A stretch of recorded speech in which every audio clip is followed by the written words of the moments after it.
Earthworm Jim Creepypasta. Those two things shouldn't go together, but apparently they have. At least once. Y'all remember Big Broody? Big Broody was this level exclusive to the special edition of Earthworm Jim 1. We have to traverse through this weird wooden stage ship thing full of like wasps and shit, and you have to pull pulleys in order to avoid a blind but very hungry Big Broody. It's this dinosaur thing. If he smells you, you better get out of his way or he'll eat Jim alive. I also can't tell if his nostrils are his actual eyes or not. Couple this with the oddly ambient track that plays in this level, and you've got a very weird 90s kids nightmare fuel.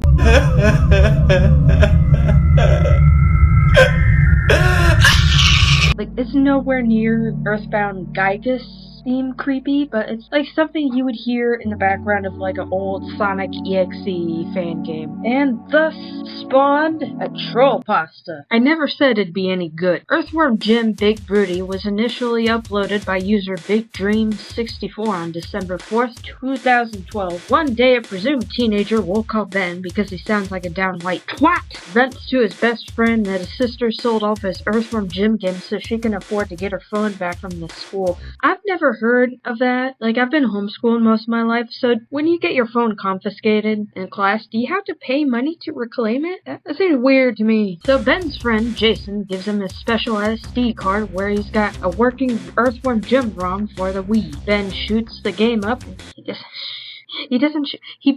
Ben boots the game up, and it plays just like the original, up until he gets to the Billy the Ben mini-boss. Instead of fighting the frickin' breakdancing, is it breakdancing? I don't know dances all that well. But before he can fight Billy the Ben, he's teleported to a new area without a suit, and Ben is immediately unsettled. Jim's "I'm nude" voice line is slowed and scratchy, as if his throat is very sore. The more Ben progresses, the more the music slows and grows more disturbing, the level turning red with every step. Ben finally gets Jim his suit back and teleports out of the level with an abrupt, ear-raping sound effect playing.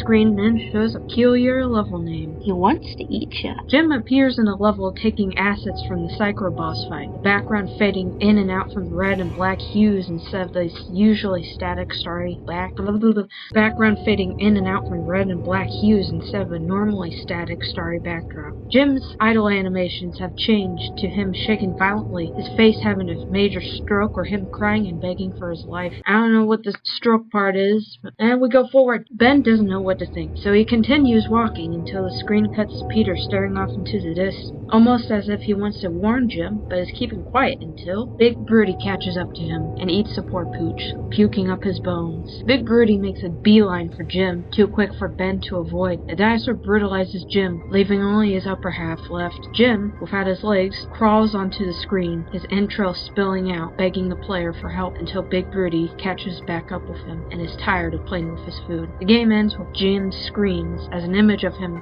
crying stares at Ben from the screen. Ben turns off the game and snaps the SD card in two before being called by his friend Jason. It's wizard time! Made by Pedro Peixoto.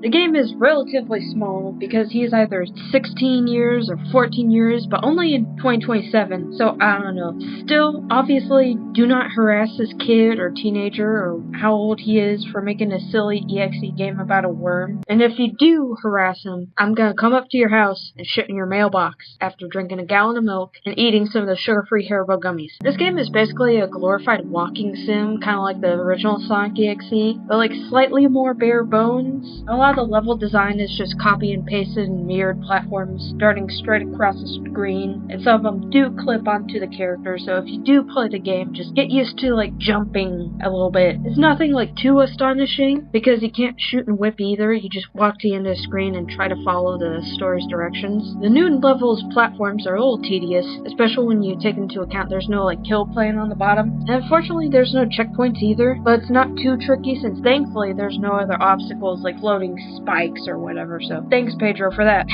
I would have had to restart a bunch more times. Thankfully I got through this relatively easy. You just gotta do some like leaps of faith, just a little bit. Once you get over that, you get in the suit and then the music just stops. And it's really freaky, and you basically jump off this platform, you do another leap of faith, and then you teleport to New Junk City again, but then you get fucking ear blasted by the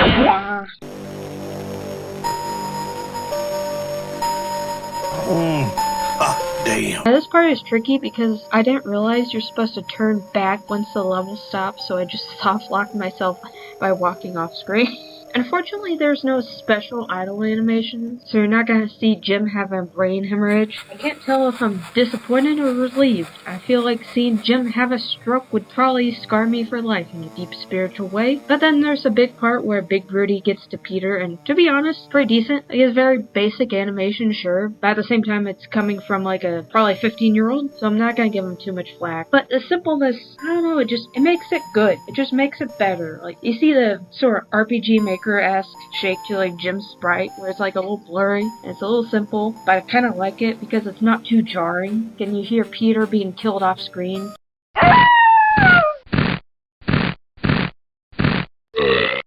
I'm guessing Pedro didn't have the skills to fully animate this scene, and just had to put the death off screen, which is fair. It still works, and it leaves a lot to the imagination, because you just hear the sound effects on screen. So I'll give you props to that. No matter what you do, Jim cannot escape and is eaten by Big Broody, and it's relatively well done, like, crawling animation, despite it only being like 2 frames, and having like basic, like, blood on it. And the sound effect, too. I don't know if Pedro did the voice line himself, or just sourced it from somewhere else, but the help me is like really well done. Please help me.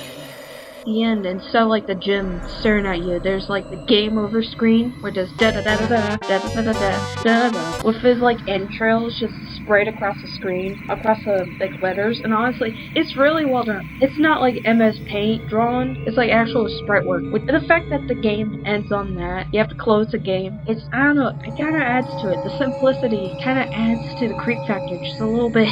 Like, the game, it's fine. It deserves like a remake with like better mechanics, but it's fine. It's not offensive in the slightest. It's probably tame, especially since like modern EXE games have such a emphasis on the gore. Like, that's the one part I hate about modern EXE games. It's sort of like contests for people to one-up each other to the point where it goes from Sonic spooky spaghetti game about like a shitty creepypasta to like animated snuff. No dissing on the creators, but it gets to a point where it's just like, at what point are we peddling like animated snuffed kids, you know? So like Earthworm Jim, Big Broody, sort of as basic and mid as it is, I sort of like over like the immense gore fest. Like, it definitely deserved a remake, definitely deserved like a couple updates here and there to fix some of the clipping and like level design issues. That's got a lot of potential. I really want to see more from this creator. He's like fixing it up a little bit. Overall, I'd give it like 5 out of 10 stars. It's got a lot of potential to it. It's much like the source material, a genuine attempt at something fun. So if the creators are watching this, both of the fan game and the original Creepypasta, I highly encourage you to keep on creating and improving on your work.